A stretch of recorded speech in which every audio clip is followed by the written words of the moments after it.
इस प्रेस वार्ता में आपके मध्य में आपके बीच के ही हमारे प्रदेश के प्रवक्ता मेरे छोटे भाई संजय शर्मा जी, इस पूरे प्रदेश की भारतीय जनता पार्टी की मीडिया को देखने वाले जो पत्रकार मित्रों और पूरी टीम के बीच का समन्वय का बहुत बड़ा काम करते हैं, ऐसे मेरे छोटे भाई करण नंदा जी, छोटे भाई चक्षु जी। आज की इस प्रेस वार्ता में मैं 2-3 सूक्ष्म विषय रख रहा हूं। जो सबसे पहला विषय है वो है हिटलरी सुक्खू सरकार के जो अनपॉपुलरिटी पूरे प्रदेश में हुई है,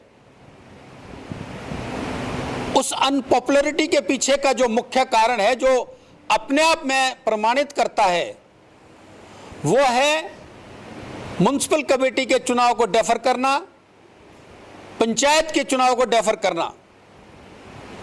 अगर ये सरकार इतनी पॉपुलर है तो हमको बताए कि वो चुनाव की नोटिफिकेशन कब जारी कर रही है,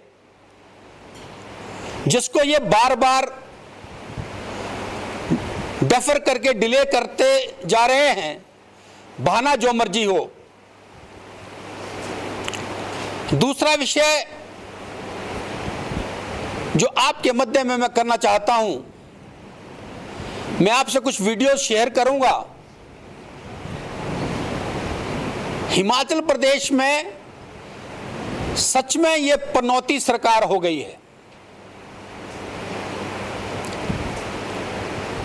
अंतर्राष्ट्रीय स्तर के नेता हैं जगत सिंह जी, सेब चरम सीमा पे उसकी बागवानी का काम चल रहा है। आपको बताना चाहता हूं कि पिछली बार याद होगा, पत्रकार मित्रों के माध्यम से कुछ किसानों ने अपने सेब नदी में बहाए थे और उन पे 1-1 लाख रुपए का जुर्माना कर दिया गया। अब सुक्खू सरकार और जगत सिंह ने स्पष्ट करे, जो एचपीएमसी का सेब सड़क के किनारे सड़ रहा है, उन पे क्या पेनल्टी लगेगी? क्या हिमाचल का पॉल्यूशन कंट्रोल बोर्ड सो गया है और वो सेब प्रोसेसिंग प्लांट को क्यों नहीं जा रहा, जिस प्रोसेसिंग प्लांट को हिमाचल प्रदेश के पूर्व मुख्यमंत्री जयराम ठाकुर जी ने पराला में बनाया, सीए स्टोर बनाया और पैक्टिन का बहुत बड़ी इंडस्ट्री लगाई, लेकिन ना एचपीएमसी उन सेबों को प्रोक्योर कर पा रही है और ना ही उन कलेक्शन सेंटर से वो प्रोसेसिंग प्लांट की तरफ ले जा रही है। आदरणीय प्रदेश अध्यक्ष जी ने एक कमेटी का कॉन्स्टिट्यूशन किया है, जिसके अध्यक्ष गोविंद ठाकुर जी हमारे पूर्व मंत्री हैं। हम इन 4-5 जिलों का प्रवास करके आप प्रेस के मित्रों के माध्यम से ये बात रखने वाले हैं और अपनी पूरी रिपोर्ट माननीय प्रदेश अध्यक्ष जी को देने वाले हैं। जो तीसरी बात मैं आपसे करना चाहता हूं, वो मैं ये करना चाहता हूं कि इस सरकार को बनाने में कांगड़ा की बहुत बड़ी भूमिका रही है और हालत यह थी कि जहां एक तरफ भारतीय जनता पार्टी की सरकार, जब आदरणीय जयराम जी मुख्यमंत्री थे, कांगड़ा से 4-4 मंत्रियों को हिमाचल की कैबिनेट में स्थान दिया गया। भारतीय जनता पार्टी ने जब हल्ला मचाया तो इससे पहले जो एकमात्र मंत्री था, उसकी जगह दूसरे मंत्री को कैबिनेट में स्थान दिया गया। तो वो भी तब दिया गया जब भारतीय जनता पार्टी के नेताओं ने, कांगड़ा के नेताओं ने, हिमाचल के नेताओं ने ये बात कांगड़ा की जनता के बीच में रखी। आज की इस प्रेस वार्ता में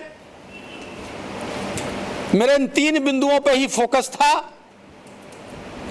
और ये तीनों बिंदु ऐसे हैं जो जहां एक तरफ किसानों से जुड़ी हुई बात है, दूसरी तरफ हिमाचल की डेमोक्रेसी की जो हत्या हो रही है, जो चुनाव बार बार डेफर हो रहे हैं, वो दूसरा कारण ये था।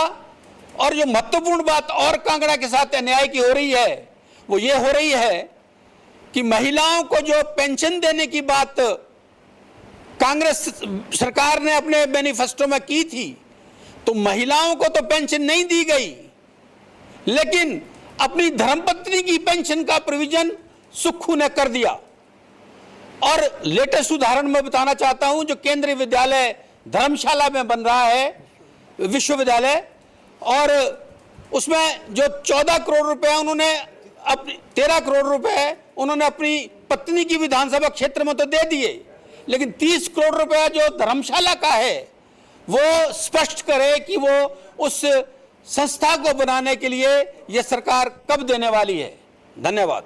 सर, बात करें कांग्रेस पार्टी की, तो कांग्रेस पार्टी हिमाचल की बात करें तो हिमाचल में उनकी सरकार है, तो लगातार उनके आरोप हैं कि बीजेपी वोट चोरी कर रही है। राहुल गांधी सरकार से बयान केंद्र सरकार को दे रहे, सदस्य दे रहे हैं। क्या लगता है कि क्या कहना चाहेंगे इस विषय को? आपने बड़ी सही बात बोली। वोट चोरी की जो बात कर रहे हैं वो ये बोलते हैं कि वोट चोरी से भारतीय जनता पार्टी के लोग सरकार बनाते हैं। तो क्या कांग्रेस की सरकार जो हिमाचल में बनी है वो वोट चोरी से बनी है? यहां पे तो कांग्रेस की सरकार है, तो क्या यहां पे कांग्रेस ने वोट चोरी की? तो ये बात है, तो वो अपने आप में कॉन्ट्रडिक्टरी है कि जहां हिमाचल प्रदेश में कांग्रेस की सरकार है वहां तो वोट चोरी नहीं है, लेकिन जहां भारतीय जनता की पार्टी के पास को वहां की पॉपुलर लोग वोट डालते हैं वो वोट चोरी है। तो सर, बात करें चुनाव आयोग की, तो उन्होंने अपनी वेबसाइट बंद रखी है। और बिहार चुनाव की बात करें, बिहार चुनाव में एक परिवार के 50-60 वोट बने हैं, वो क्या है सामने आई होनी चाहिए। इसलिए दो बातें बड़ी क्लियर हैं। जब भी इलेक्शन कमीशन के पास कोई ना कोई चुनाव का समय आता है तो वोट को जोड़ना और निकालना ये प्रोसीजर का पार्ट है। मुझे आपत्ति है कि मेरा वोट नहीं डाला तो मैं उस वोट को डालूंगा। उसके लिए उन्हें IT 11 लगभग IDs को बोला है कि उनमें से एक ID दो और मेंबर बनो, वोट का सदस्य बनो। और जहां ज्यादा है, कई बार बहुत सारे लोगों का वोट, मैं शिमला रहता हूं वहां भी वोट हो जाता है, गांव में रहता हूं वहां भी हो जाता है। तो डिलीशन और subtraction it is a procedure of election commission. तो कांग्रेस आरोप लगा रही है कि उत्तराकाशी में आपदा आई, वहां पर केंद्रीय मंत्री पहुंचे, वहां पर राहत राशि दी गई, लेकिन हिमाचल प्रदेश में लगातार आपदाएं आ रही है, यहाँ पर राहत राशि नहीं दी है। दो बातें साफ समझे आप। जब भी डिजास्टर मैनेजमेंट का फंड आता है, स्टेट गवर्नमेंट को 10% शेयर अपना स्टेक में देना पड़ता है। स्पष्ट करे सुक्खू कि जब जब भी डिजास्टर की प्रपोजल गई, क्या उन्होंने अपना 10% का स्टेक दिया या नहीं दिया? सर, बात करें आपदा प्रबंधन अधिनियम 2005 की, उसके तहत जो राहत राशि हिमाचल को मिलनी चाहिए, सर वो जानना चाहिए क्या हिमाचल को आपदा राशि मिली है? जो पिछली आपदा राशि है वो तो नहीं, वो अब नहीं, वो तो प्रपोजल जो अब गया है, DPR सबमिट हुई है, उसका फंड तो तभी आएगा।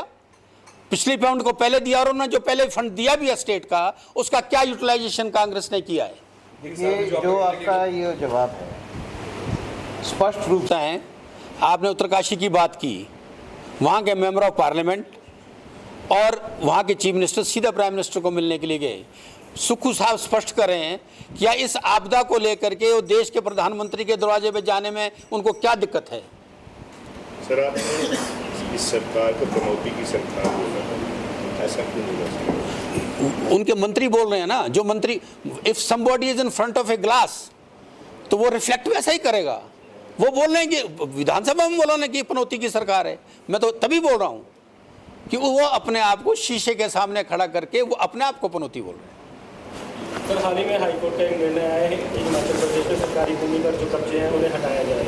उस निर्णय को कैसे देखते हैं, और जो वर्तमान सरकार है हिमाचल प्रदेश में उनकी तरफ से क्या कदम जो उठानी चाहिए? आपका क्या स्टैंड रहेगा? सर, दो बातें बड़ी स्पष्ट हैं कि जो हाईकोर्ट के जो निर्णय हैं या सुप्रीम कोर्ट के निर्णय हैं, उसको, उन निर्णयों से बाहर कोई भी सरकार नहीं जा सकती है। लेकिन उस निर्णय को आपने अगर कोर्ट में, हम क्यों दिक्कत में आए, इस सरकार ने उसको कोर्ट में प्लीड ठीक से नहीं किया। जब केस को ठीक प्लीड आप कोर्ट में नहीं करोगे तो you will get the adverse orders of the court. लेकिन आप प्लीड करोगे, जेन्युइन वे में बात करोगे, अच्छा ये होता कि वो केंद्रीय मंत्री के पास जाते, फॉरेस्ट मिनिस्टर के पास जाते कि हिमाचल की इस आपदा में हम अलग से क्या वर्कआउट कर सकते हैं, how you can relax our forest conservation act in the state, we should have done on that. हमारा फोकस वहाँ होना चाहिए था, वहाँ नहीं वो फोकस दे रहे। लेकिन ये कि हाँ जी कोर्ट ने बोल दिया। हम आने वाला समय आएगा, हम अपनी सरकार के साथ केंद्र में जाएंगे। अगर रिलैक्स हो सकता है स्टेट के लिए फॉरेस्ट का, रोड के लिए बनता है, हाइड्रो प्रोजेक्ट के लिए डेविएशन मिलता है, तो इस चीज़ के लिए भी मिल सकता है।